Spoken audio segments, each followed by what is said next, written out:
I have to give a trigger warning on this post for extreme homophobia and violence.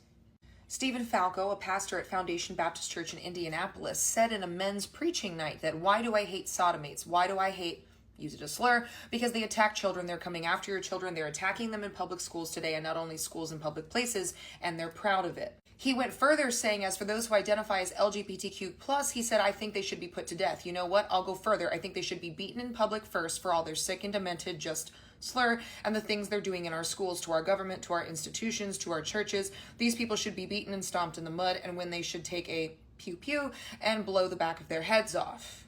This was co-signed by an evangelist named Justin Zong, who said the Bible is crystal clear about sodomites and homosexuals deserve the death penalty carried out by a government that actually cares about the laws of God.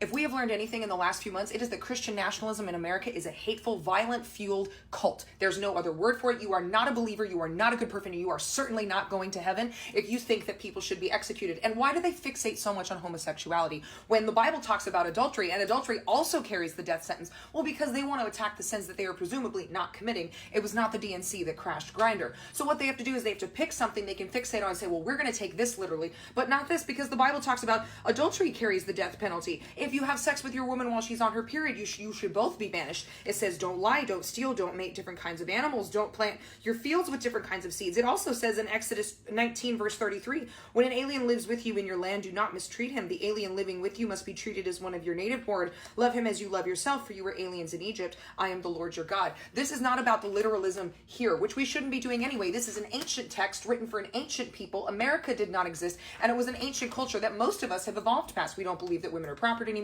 We don't support selling our daughters into prostitution, and we also don't support slavery unless you're this guy. This is such a clear focus that Christian nationalism is about power and control. The Bible is not anti-abortion. It doesn't talk about it. The only time it talks about a miscarriage caused by violence, it gives the fetus property value. It's not about condemning sin, because they do not condemn the adultery and the domestic violence and the child abuse that is rampant in the church. The church is the second place that is most common to cause child abuse outside of schools. They want to talk about how, oh, the gays are attacking our kids in public schools. Meanwhile, 93% of child sex offenders are straight religious men. A religious man is 11 times more likely to harm a male or female child than anyone from the LGBTQ community. But we know that this isn't about that. It's about hatred. It's about white supremacy. It's about making the man on top, which is why white men, for the most part, have taken God, reshaped him in their own image, and it's why they won't condemn the sins they want to commit. Why do they worship Donald Trump and not condemn his immorality? Because they want to be cheating on their very hot wife and get away with it. They want to steal and get away with it. He has become their idol because it is the type of God they want to serve.